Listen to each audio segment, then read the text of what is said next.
Halo semua, sebetulnya seberapa jauh sih hubungan antara kesehatan gigi dengan kesehatan tubuh kita? Mari kita bahas. Saya Ayu, senyum sehat, penuh semangat.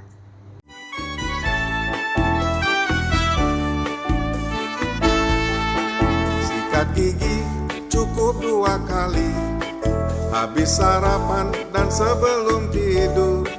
Habis makan siang hanya berkumur. Lakukanlah dengan teratur. Lakukanlah dengan teratur.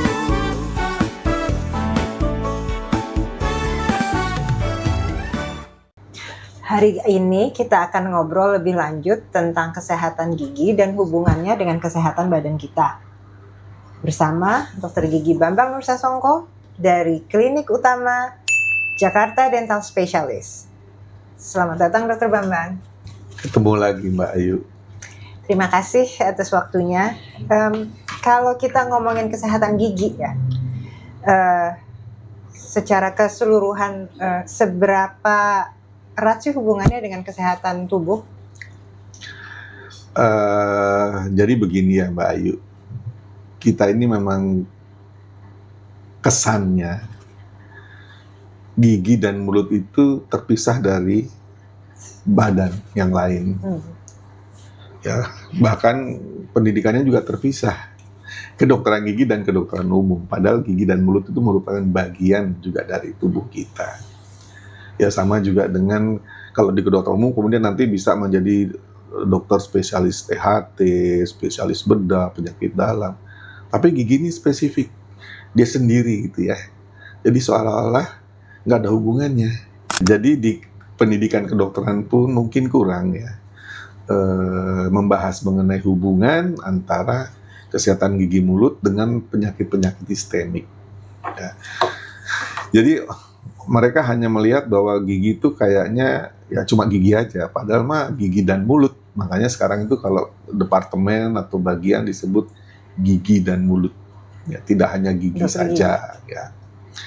Nah, seperti kita ketahui kan rongga mulut itu merupakan juga bagian dari tubuh yang punya hubungan erat ya dengan kesehatan secara keseluruhan.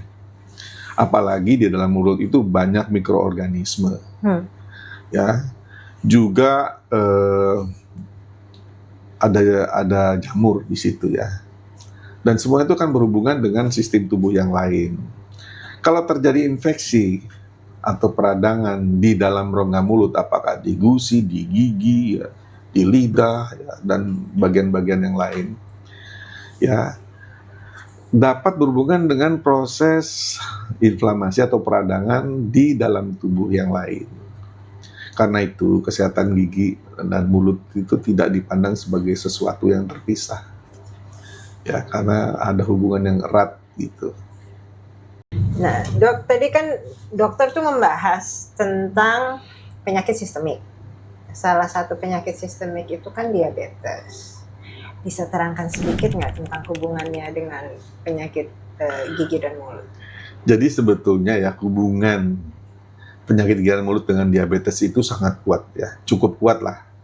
Dan ini bukan katanya ya, ini sudah banyak penelitiannya. Jadi kalau kadar gulanya tidak terkontrol, dia mempunyai risiko tinggi, terutama terhadap penyakit-penyakit periodontal. Ya. Sebaliknya, penyakit periodontal juga dapat membuat pengendalian gula darah itu menjadi lebih sulit. Jadi hubungan itu sifatnya dua arah. Penyakit diabetes bisa memicu dan memperberat penyakit periodontal namanya, penyakit jaringan penyangga gigi. Gitu. Jadi kalau punya diabetes harus lebih hati-hati dengan masalah periodontalnya dia. Ya, jadi pasien diabetes itu sebaiknya jangan hanya fokus pada pengendalian gula darahnya saja ya. Tapi juga dia harus menjaga kesehatan gigi dan jaringan periodontal. gigi dan mulut, sebab pada pasien diabetes itu kemudian kualitas jaringan semuanya itu menurun sehingga mudah terjadi infeksi. Kalau luka itu. Ya, dan kalau misalnya dia sudah berat itu baunya juga beda. Ada khas gitu untuk pasien diabetes yang berat. Jadi terutama mereka yang punya diabetes ya, mereka harus lebih memperhatikan masalah gusinya. Ya, jadi gini ya, memang ada timbal balik tadi ya. Tapi bukan berarti kalau ada orang dengan penyakit periodontal dia pasti diabetes, enggak juga. Gitu. Jadi harus dilakukan pemeriksaan secara menyeluruh ya, dan secara detail gitu loh. Boleh dikasih input ya, kalau dia punya diabetes, kan kita udah tahu nih kalau orang biasa gitu ke dokter gigi untuk cek itu kan setahun sebaiknya 2 kali. Ya, 6 bulan sekali. 6 bulan sekali jadinya. Itu kan biasanya ke dokter gigi biasa. Ya, emang ada yang luar biasa. Ya, bukan spesialis gitu. Nah, kalau dia punya penyakit kayak diabetes gitu, dia bisa langsung ke dokter perio, misalnya dalam periode tertentu, atau menunggu rujukan dari dokter. Jadi gini, kalau awal ya tentu dia akan pergi ke dokter gigi, kecuali dia memang sudah tahu kasusnya apa ya. Tapi untuk screening pertama itu ke dokter gigi. Nanti dokter gigi akan melihat apakah ini perlu dirujuk atau tidak. Gitu ya. Dan kapan waktunya? Ya normal aja. 6 bulan sekali, kecuali dinilai oleh dokternya, oh ini harus lebih sering gitu ya. Nah, jadi selain dia melakukan kontrol kepada dokter diabetesnya, yang merawat diabetesnya, juga dia perlu melakukan pemeriksaan rutin ke dokter gigi. Selain diabetes, ini kasus ada kenalan karena masalah giginya, dia yang tidak tertangani, dia menjadi punya masalah jantung gitu. Sebenarnya hubungannya gimana sih antara sakit gigi sama jantung? Jadi ini bukan langsung dia seorang yang sakit jantung selalu ada masalah di gigi dan mulut, karena penyakit jantung pun bermacam-macam kan. Nah, tapi sekarang kalau ada infeksi atau inflamasi di rongga mulut, apakah dari gusinya, apakah dari giginya, itu bisa bakteri atau kuman itu ikut aliran darah sampai ke jantung. Ya. Dan yang sering terjadi itu justru dia akan berhenti tersangkut di katup jantung. Itu sehingga menyebabkan infeksi di darah situ. Itu. Selain ke jantung, ada organ lain nggak sih yang sering? Oh ya, macam-macam. Karena gini ya, kita ini kan pembuluh darah kan menyebar ya dari seluruh tubuh, dan itu merupakan jalan bagi kuman untuk pindah kemana-mana.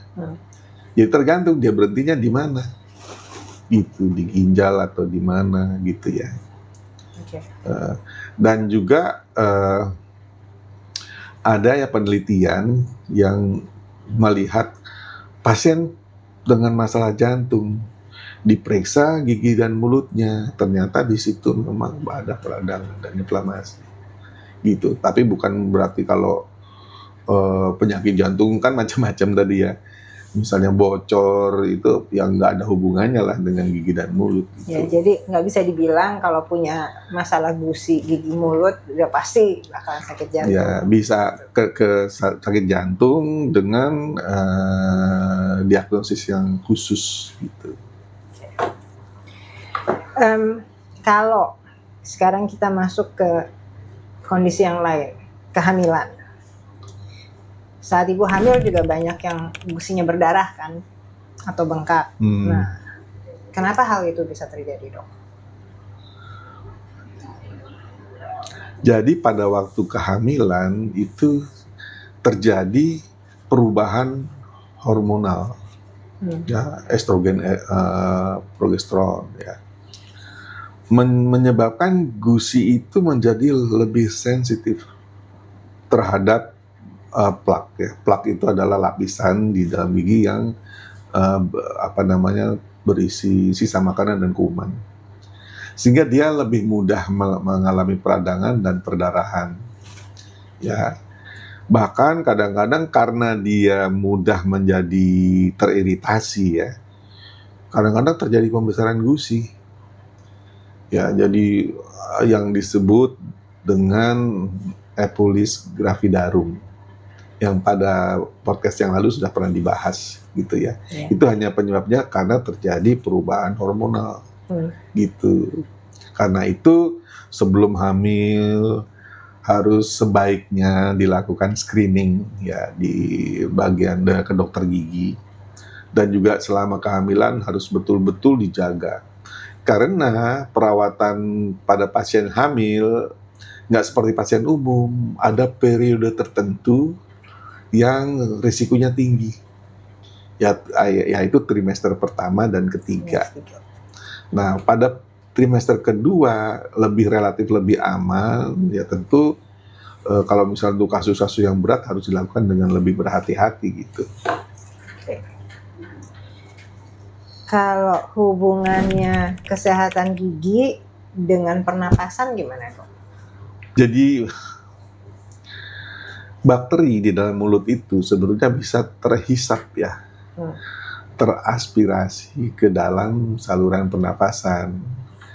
Ya, misalnya pada pasien-pasien lansia atau pada pasien yang memiliki gangguan menelan, ya, maupun kondisi medis-medis tertentu gitu. Karena itu pada pasien-pasien seperti ini kebersihan mulutnya juga semakin penting untuk diperhatikan ya, gitu. Kemarin itu saya sempat membaca ada studi kalau kita pakai obat kumur itu bisa bakteri yang baik juga mati. Nah, kalau untuk yang lansia gitu jadi gimana?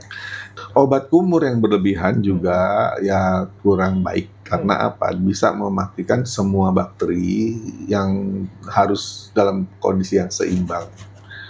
Karena itu pada pasien tidak hanya lansia, semua orang juga harus melakukan perawatan kebersihan mulutnya, kesehatan gigi dan mulutnya dengan baik ya. Jadi tidak harus selalu orang yang seperti itu dikasih obat kumur. Jadi cukup dengan perawatan-perawatan yang normal, yang rutin, itu bisa menekan insidence dari masuknya bakteri ke pernapasan. Gitu. Berarti pada pasien orang-orang tertentu perawatan kebersihan mulut itu bukan hanya soal menjaga gigi yang bersih, tapi juga bagian dari perawatan kesehatannya ya. Iya. Kalau kita bicara tentang kesehatan gitu ya, orang kan suka menunda berobat. Jadi baru pergi kalau giginya sudah bengkak, nggak tahan apa gitu. Sebetulnya seberapa besar bahayanya sih kalau nahan-nahan pergi ke dokter itu? Jadi ini sudah menjadi budaya ya kelihatannya, bahwa orang mencari pertolongan medis itu kalau ada rasa sakit, ya. Kalau nggak ada rasa sakit, mereka kadang-kadang tidak melakukan konsultasi dengan tenaga medis, ya. Walaupun tidak sakit belum tentu tidak ada penyakit, ya. Sehingga itu tadi, jadi pemeriksaan yang rutin itu perlu, ya. Dan ini memang perlu edukasi, ya. Tidak cukup hanya pada waktu dia konsultasi dengan tenaga medis baru. Ini secara umum harusnya sudah dilakukan edukasi kepada masyarakat, bisa melalui media sosial, kemudian melalui sekolah-sekolah juga seperti itu. Itu. Kalau gigi sudah infeksi kan suka ada nanah kan dok? Itu sebetulnya bisa langsung dilakukan tindakan atau tidak? Jadi kalau sudah ada nanah, itu sebetulnya seperti orang bisul. Begitu bisulnya dikeluarkan, ya kemudian jaringan itu akan sembuh sendiri. Begitu juga pada gigi. Kalau misalnya dia sudah abses, nah begitu nanahnya dikeluarkan, ya kemudian sakitnya hilang, bahkan kadang-kadang tidak perlu diberi antibiotik, kecuali sedang akut gitu ya, nah, itu perlu dikasih antibiotik. Karena biasanya ya kalau terjadi nanah itu umumnya pada gigi yang mati. Jadi gigi yang mati, kemudian infeksinya menjalar sampai ke tulang sehingga terjadi pengumpulan nanah di situ. Nah, jadi kalau misalnya sudah dikeluarkan, nanahnya keluar, apakah melalui insisi namanya ya, di iris gitu ya. Kemudian nanahnya keluar atau bisa melalui saluran akarnya, kemudian dikasih obat-obatan ya untuk membunuh kuman di situ. Itu biasanya kemudian membaik ya, bisa dilanjutkan perawatannya. Jadi tidak selalu harus diberi antibiotik.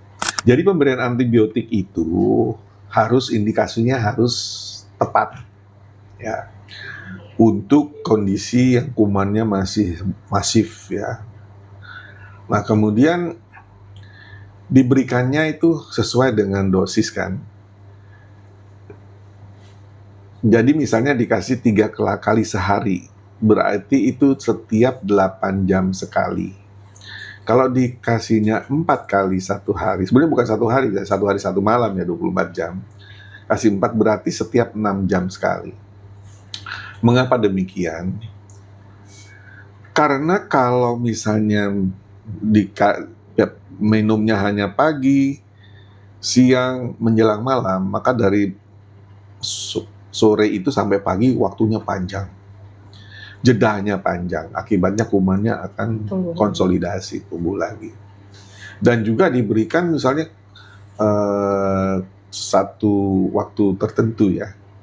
Jadi misalnya 5 hari, itu harus betul-betul sampai habis. Nggak ada sakit ya. Jadi misalnya hari kedua sakitnya udah hilang, ya jangan berhenti. Kalau caranya tidak disiplin seperti itu, nanti akibatnya kumannya menjadi resisten. Kalau perlu antibiotik lagi harus dikasih dosis yang lebih tinggi, kan gitu. Jadi kalau kita samakan analoginya, minum antibiotik itu seperti bakar petasan renceng. Sekali dibakar harus habis, gitu. Selain diabetes, jantung gitu, juga hamil, apakah pasien dengan penyakit sistemik lain perlu diberi perhatian khusus sebelum melakukan perawatan gigi? Kalau sekarang standarnya itu pasien sebelum perawatan biasanya ditensi, diukur tensi tekanan darahnya. Sebab begini, ada ini pernah terjadi ya, begitu dicabut dikasih anestesi langsung pasiennya tekanan darahnya naik karena dia tensinya tinggi. Kemudian itu pun kadang-kadang hasilnya disebut dengan hasil palsu. Dia tekanan darahnya naik karena stres mau ke dokter gigi. Karena itu biasanya kalau misalnya tinggi gitu, kita suruh istirahat dulu, kemudian ditensi lagi. Ya. Kemudian yang lain adalah misalnya kita tanya, Anda minum pengencer darah apa enggak? Karena pengencer darah itu ya, bahkan pernah ya ada yang melakukan skilling namanya ya, membersihkan karang gigi, itu darahnya nggak berhenti gitu, sehingga bahkan pasiennya kadang-kadang terpaksa harus dikirim ke IGD ya untuk penanganan lebih lanjut gitu oleh yang punya kompetensi.